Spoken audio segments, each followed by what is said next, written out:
श्री राधे राधे। आप सभी का स्वागत है आप सबकी अपने यूट्यूब चैनल में। आप लोग कैसे हैं? ठीक होंगे, बढ़िया ही होंगे और शिव भगवान की कृपा से बढ़िया ही होना चाहिए। और जिसके घर में शिव भगवान या शिवलिंग रहते हैं उनके घर में तो कोई दुख या कोई दरिद्रता होती। तो दोस्तों, आप सभी को चलिए जानते हैं मौनी अमावस पे ना करे ये 5 गलतियाँ। तो वो कौन सी है जिसे महादेव बहुत क्रोधित होते हैं। तो चलिए आप लोग वीडियो को लास्ट तक देखिए। वीडियो अच्छी लगी तो लाइक करिए, चैनल को सब्सक्राइब करिए और वीडियो में प्यार देने के लिए दिल से धन्यवाद। और आप सब इतने प्यार और आशीर्वाद दे रहे हो उनके लिए भी धन्यवाद करती हूँ आप सभी का। और आप सब चाहो तो और आगे ले जा सकते हो। तो आप सभी जो होते हैं वही अच्छा होता है, जो कि आप लोग के ही थ्रू ये वीडियो शेयर भी किया करो। क्योंकि अगर आपके भलाई से किसी का भलाई हो रहा हो तो इससे बहुत अच्छा होता है। जैसे कि हम आप सब ये पूरे के पूरे यानी 5 गलतियाँ जो भी उपाय इसके अंदर रहता है, आप लोग अगर दूसरे के शेयर करते हैं, अगर वो लोग भी ये उपाय करते हैं तो उनका भलाई होता है, तो आपको बहुत सारे लाभ मिलते हैं। तो इससे ही आपका पूर्ण लाभ हो जाता है। तो आपका धर्म यही बनता है कि आप लोग वीडियो को ज़्यादा से ज़्यादा लाइक करिए और शेयर किया करिए कि हमें भी पता चले कि आप लोग शिव परिवार यानी शिव भगवान को कितना चाहते हैं।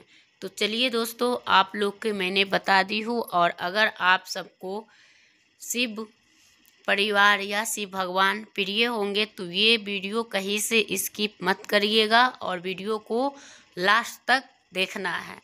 तो सबसे पहले अमृत स्नान जो होती है हम किस तरह से कैसे घर पे रह के ही करें, है ना।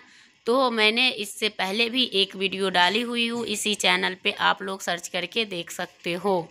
तो उसमें भी यही है कि आप अगर ब्रह्म मुहूर्त में उठ के और 4:30 बजे से लेके 5:30 बजे तक का ब्रह्म मुहूर्त रहता है, इसमें अगर उठ के आप स्नान ध्यान करते हैं तो बहुत अच्छा है। और जब आपके पास अगर नदी तालाब सरोवर पास में है तो उसमें अगर जाने का है तो आप वहाँ चले जाइएगा, नहीं तो आप अपने घर में भी नहा सकते हैं। उन जल में गंगा जल, तिल, काला तिल अवश्य में डाल के तब स्नान किया करिए। और जब स्नान आप कर रहे हैं तो उन स्नान के दौरान पूजा पाठ और उसमें अक्षत की ज़रूरत होती है। और दोनों टाइम आप दीपक जलाए तो बढ़िया।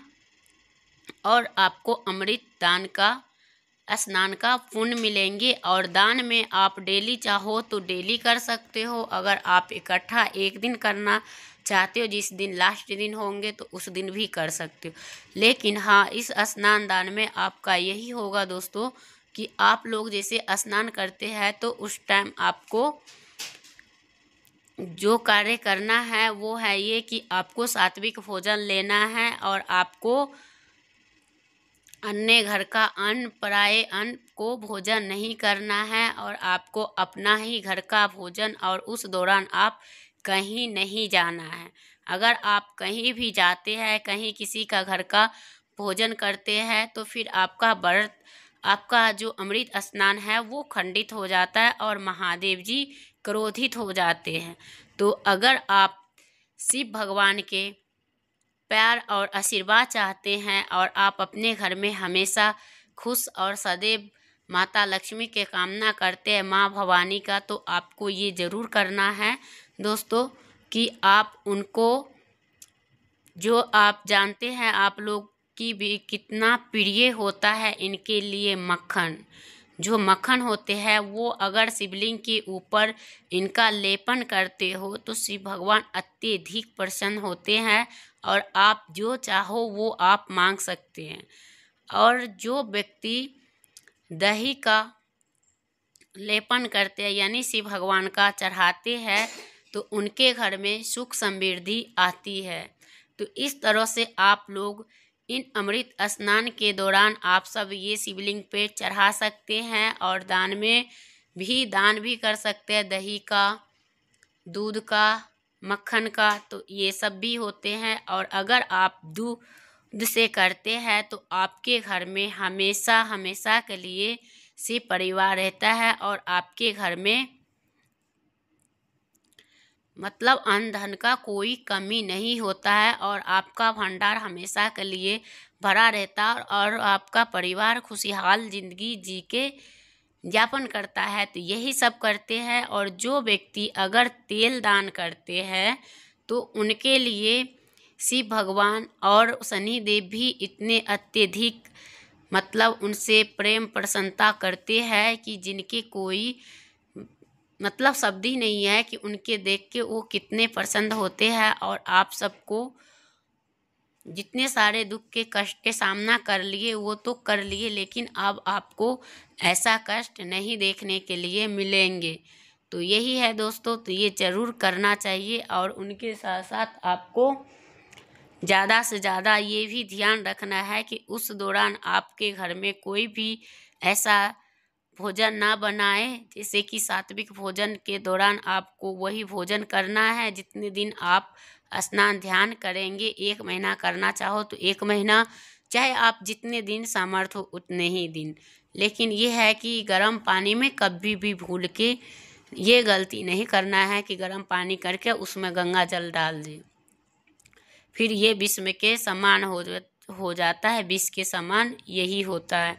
और अमावस के दिन कौन सा ऐसा 5 काम नहीं करना चाहिए, जैसे कि हमें उस दिन झाड़ू नहीं खरीद के घर में लाना चाहिए दोस्तों, क्योंकि इससे क्या होता है, जो माता लक्ष्मी की बहन है और दरिद्रता माता, वो हमारे घर में प्रवेश कर जाती है और उनसे हमारे घर को वो आके तहस नहस कर देती है। और हमारे घर में दरिद्रता के जब निवास होती है तो हमारे घर में कई प्रकार की बीमारियां आती है और कई तरह की लड़ाई झगड़ा बगैर बात विवाद का भी विवाद होता आता है।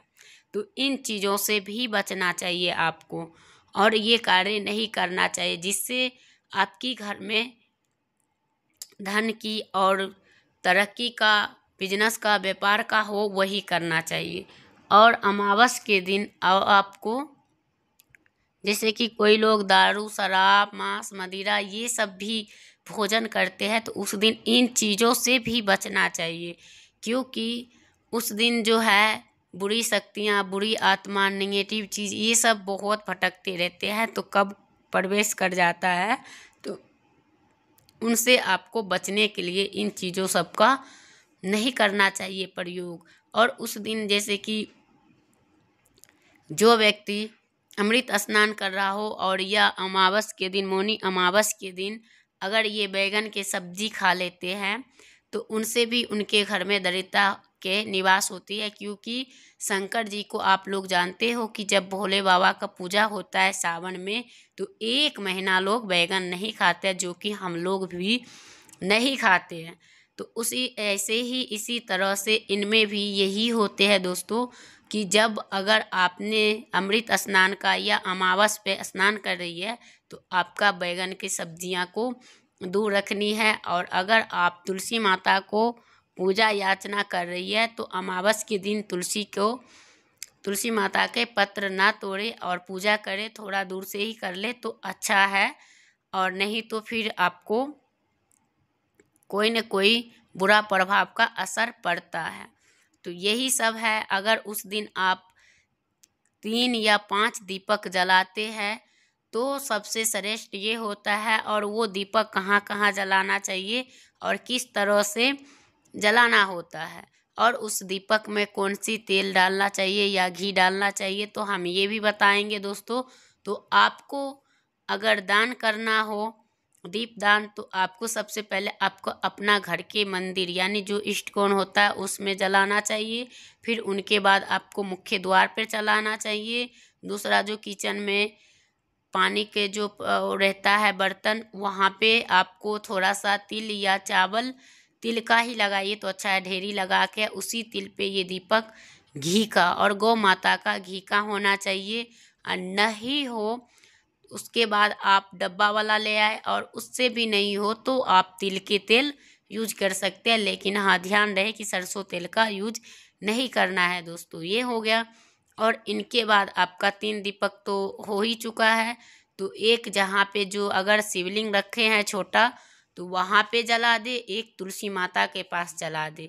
नहीं है तो आपके पास समी का पौधा या बेल का पौधा, चाहे आंवले का पौधा, जो भी पूजा वाला वृक्ष है यानी देव वृक्ष है उनमें जला दे, जिनसे कि आपके घर में धन धान्य की कभी भी कमी नहीं होगी और भगवान की कृपा से आपके घर में सदा सुख समृद्धि बने रहेंगे और होता रहेगा। तो यही है दोस्तों, और आपको करनी चाहिए। और जो लोग ये कार्य सबसे अगर उनका संतुष्ट और संपूर्ण नहीं होता है तो वही लोग ये कार्य ज़रूर करते हैं, और उनके करने के साथ साथ उनको ये भी नहीं पता होता है कि हाँ हम लोग क्या करते हैं और किस तरह से करते हैं। तो यही है दोस्तों, अगर आप ये कार्य कर रहे हैं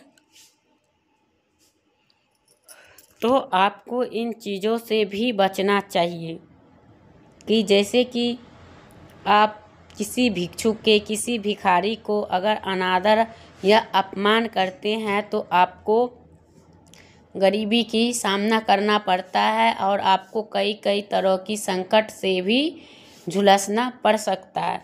तो इसलिए उनको जहाँ तक के हो तो भूखे के भोजन करवा सकते हैं, और उनके बाद जो ज़रूरतमंद हो उनको कंबल दान करेंगे तो आपका पितृलोक जो है वो देख के बहुत ही तृप्त होंगे और आपसे अत्यधिक प्रसन्न होंगे और आपको आशीर्वाद मिलेगा। तो आपके घर में जितनी सारे कलेश है, जितनी सारे घर में घर कलेश है, जो भी चीज़ है वो सभी दूर हो जाएंगे दोस्तों। तो ज़रूर एक बार करके देखिए तो आपको पता चलेंगे। और उनके बाद उस अमृत स्नान के दौरान अगर आप चाहो तो ब्राह्मण का भोज भी करवा सकते हैं, जैसे 5, 6, 7, 9 इन चीज़ों में। तो आप ये सब भी कर सकते हैं और ब्राह्मण देवता को आप दान के तौर पे कंबल भी दान कर सकते हैं, चाहे ज़रूरतमंद के करो चाहे उनका करो, लेकिन करना चाहिए दोस्तों। क्योंकि इससे जो होता है ना, तो इससे हमारे पितृ सब देख के बहुत प्रसन्न होते हैं। जो हमारे घर के देवी देवता होते हैं, कुल देवता, वो भी बहुत पसंद होते हैं, जैसे कि शक्कर। ये सब भी दान करने से हमारे देवी देवता भी अत्यधिक हम पर प्रसन्न होते हैं और हमें कई प्रकार की आशीर्वाद मिलते हैं, जिससे हम आगे बढ़ने की और हमारे परंपराएं चले आते हैं और हमें गरीबी की सामना नहीं करने पड़ते हैं दोस्तों। और हमें बहुत सारे ऐसे कामना होती है जो हमें पूर्ण नहीं होता है। तो इसी मौनी अमावस पर ये उपाय सब करके आप लोग कर सकते हैं। और जो भाई बहन को ये वीडियो अच्छी लग रही हो कहीं से भी तो चैनल को सब्सक्राइब करिए, वीडियो को लाइक करिए और ज़्यादा से ज़्यादा शेयर करिए। तो आपको शिव भगवान, और कमेंट में ज़रूर लिखिए हर हर महादेव, क्योंकि शिव भगवान आप सबको अत्यधिक प्रेम करते होंगे। शिव भगवान से तो ज़रूर ही करेंगे, नहीं करते होंगे तो कोई दिक्कत नहीं है, लेकिन भगवान को तो सभी चाहते हैं और सब अपने घर में ये गलतियां नहीं करना चाहते दोस्तों।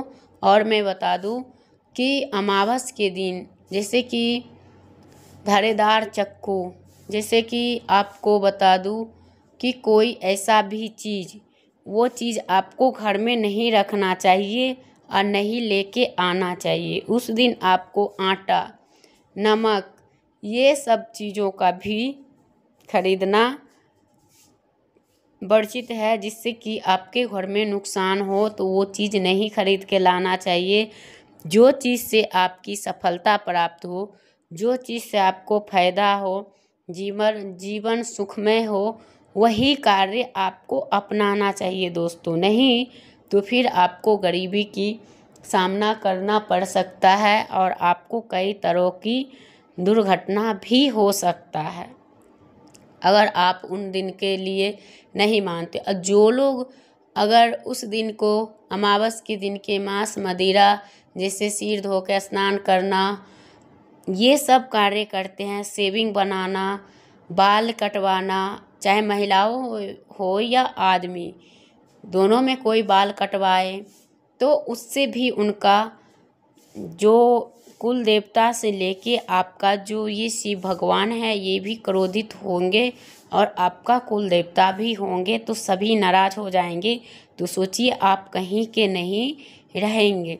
तो इसलिए कहते हैं दोस्तों, उस दिन नाखून नहीं काटना। और शाम के टाइम जैसे संध्या काल या सवेरे बिस्तर पर से उठते ही जो मनुष्य अपने शरीर में उंगली तोड़ते हैं यानी कि मटकते हैं, तो वो मटकाना नहीं चाहिए। चटकाते हैं तो वो उंगली के घुट घुट की जो आवाज़ आती है, चाहे सिर में चाहे कमर में, सवेरे उठते ही और शाम के उठते ही, तो फिर उनके घर में वही जितने वो चटकाएंगे उतने ही आपके घर में दरिद्रता और बीमारी का निवास हो जाएगा, जिससे कि आप कितना भी उपाय कर लेंगे तो वो दूर होने वाला नहीं है और नहीं हो सकता। तो इस चीज़ों के बचने के लिए आपको ये कार्य और ये कदम ज़रूर उठानी चाहिए कि इन चीज़ों से बचना चाहिए। और बात रही तो आपको उस दिन नहीं तो गेहूँ खरीद के लानी चाहिए, नहीं तो आपके चाहे आटा मैदा का हो, चाहे बाजरा हो, चाहे कई भी अन्न का हो, लेकिन आपको आटा उस दिन नहीं खरीदना चाहिए। अगर आप नहीं खरीद के ले आते हैं तो आपको बहुत बड़ी प्रॉब्लम में आप फंस सकते हैं, आप उलझ सकते हैं। तो इसीलिए ये कार्य सब नहीं करना चाहिए।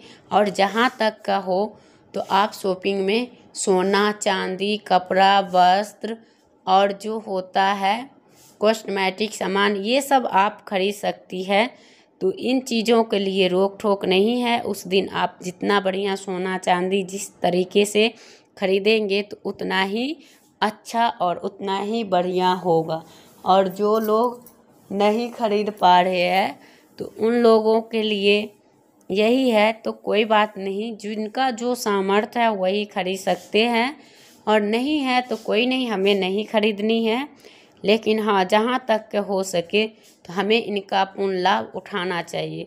तो दोस्तों, इनका शुभ मुहूर्त जो है वो है 5:25 से लेके 6:19 तक शुभ मुहूर्त यही है। और आप लोग इस दौरान अमृत स्नान करना चाहते हैं तो करिए। इसमें बहुत सारे चीज़ों का नियम है कि इसमें पलंग पे नहीं सो सकते, तो इसमें आप जैसे आग जला के तापते हैं ये नहीं तापते। नहाने के बाद उस समय आप सो के उठते हैं तो फिर तो चलिए दोस्तों, मैं करूँगी वीडियो की यहीं पे एंड, फिर मिलती है एक नया वीडियो के साथ। तब तक के लिए श्री राधे।